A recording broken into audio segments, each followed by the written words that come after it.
నమస్తే, welcome to speed news.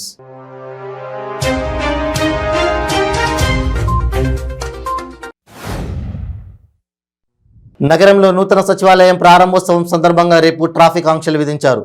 ఉదయం 4 గంటల నుండి రాత్రి 8 గంటల వరకు ఈ ట్రాఫిక్ ఆంక్షలు ఉంటాయి. కాగా ఈ ఆంక్షల వల్ల ట్యాంక్ బండ్ వైపు వచ్చే వాహనాలను దారి మళ్లించారు. పంజాగుట్ట, సోమాజిగూడ నుంచి వచ్చే వాహనాలు నెక్లెస్ రోడ్ వైపు మళ్లించినట్లు అధికారులు తెలిపారు. యాసంగి ధాన్యం కొనుగోలు గత ఏడాది ఇదే సమయానికన్నా రెట్టింపును మించి కొనుగోలు జరిగాయన్నారు రాష్ట్ర పౌర సరఫరాల శాఖ మంత్రి గంగుల కమలాకర్.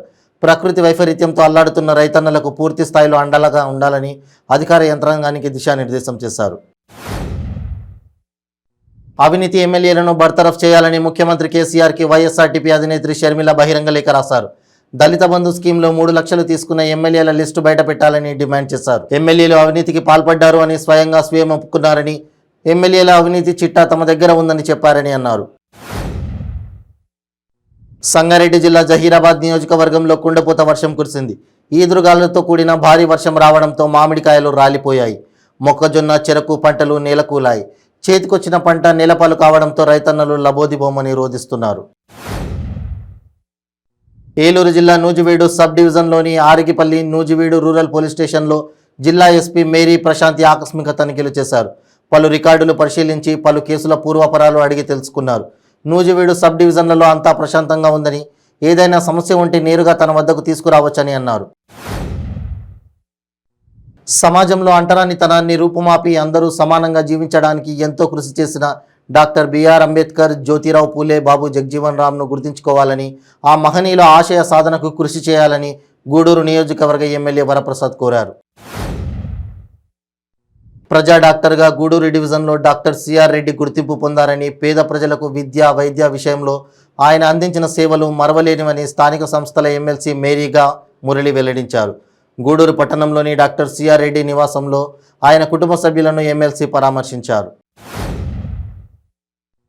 దివంగత ఎన్టీఆర్ శత జయంతి ఉత్సవాల నిర్వహణపై ఏపీ మంత్రి రోజా విమర్శలు గుప్పించారు. ఎన్టీఆర్కు వెన్నుపోటు పొడిచి పార్టీని లాక్కున్న చంద్రబాబు ఎన్టీఆర్ శత జయంతి ఉత్సవాలను నిర్వహిస్తుండడం హాస్యాస్పదంగా ఉందని అన్నారు. ప్రతిపక్షంలో ఉన్నప్పుడు మాత్రమే చంద్రబాబుకు ఎన్టీఆర్ గుర్తొస్తారని చెప్పారు. అభిమానుల అభిమానానికి ఆకాశమే హద్దు అని అనేక సందర్భాల్లో రుజువైంది. దేవుళ్లకు గుడి కట్టే ప్రజలు ఇప్పుడు సినీ నటులపై పెరుగుతున్న అభిమానం గుడి కట్టేలా ప్రేరేపిస్తోంది. తన నటనతో యావత్తు సినీ ప్రపంచాన్ని ఉర్రు తొలగిస్తున్న నటి సమంత గుంటూరులో అభిమాని గుడి కట్టి అభిమానాన్ని చాటుకున్నారు. తెలుగు జాతి కీర్తి పతాకాన్ని ఘనంగా ఎగురవేసిన నందమూరి తారక రామారావు శత జయంతి వేడుకల ప్రారంభ సభకు దక్షిణాది సూపర్ స్టార్ రజనీకాంత్ విచ్చేశారు. విజయవాడలోని పోరంకిలో ఏర్పాటు చేసిన సభలో ఆయన ప్రసంగించారు. హీరోగా తన తొలి చిత్రం పేరు భైరవి అని రజనీకాంత్ వెల్లడించారు. సికింద్రాబాద్ కలాసిగూడలో విషాదం చోటు చేసుకుంది. జీహెచ్ఎంసీ అధికారుల నిర్లక్ష్యానికి ఓ చిన్నారి బలి అయింది. భాగ్యనగరంలో ఈరోజు ఉదయం నుంచి భారీగా వర్షం కురవడంతో నగరవాసులు తీవ్ర ఇబ్బందులకు గురయ్యారు. భారీ వర్షం కారణంగా మ్యాన్హోల్స్లో నుంచి నీరు పొంగి పొర్లుతున్నాయి. ఈ క్రమంలో సికింద్రాబాద్ కలాసిగూడలో మ్యాన్హోల్ మూత తెరిచి ఉండడంతో ఓ చిన్నారి మౌనిక డ్రైనేజీలో పడిపోయింది. కాంగ్రెస్ పార్టీపై శాసన మండలి చైర్మన్ గుత్తా సుఖేందర్ రెడ్డి తీవ్రస్థాయిలో విరుచుకుపడ్డారు. శనివారం మీడియాతో మాట్లాడుతూ కాంగ్రెస్ పార్టీ గ్రూపులుగా పాదయాత్ర చేస్తోందన్నారు.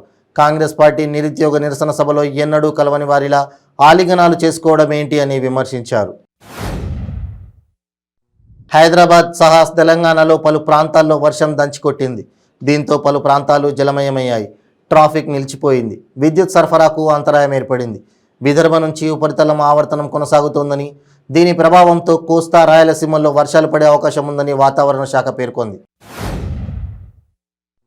భారీ వర్షంతో యాదాద్రి లక్ష్మీనరసింహస్వామి పుణ్యక్షేత్రం సహా పరిసరాల్లో రోడ్లన్నీ జలమయమయ్యాయి. కొండపైన టెంపుల్ పరిసర రోడ్లపై వరద నీరు పొంగి ప్రవహించింది. వీకెండ్ కావడంతో భక్తులు పెద్ద ఎత్తున దర్శనం కోసం ఆలయానికి వచ్చారు. తెల్లవారుతుండగానే భారీ వర్షం కురవడంతో భక్తులు తీవ్ర అసౌకర్యానికి గురయ్యారు.